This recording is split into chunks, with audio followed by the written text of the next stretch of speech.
Hello friends, my name is Emma. If you are searching how to reset Nintendo Switch OLED, so your search ends here. Today, in this video I am going to tell you how you can reset your Nintendo Switch OLED in just some easy steps.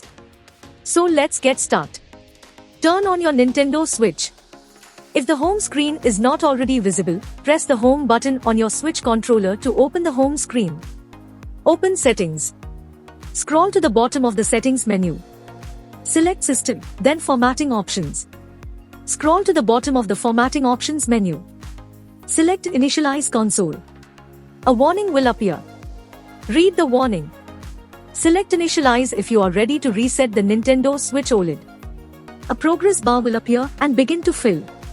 Do not turn off the Switch OLED while initialization is in progress. The Switch OLED will restart automatically once initialization is complete.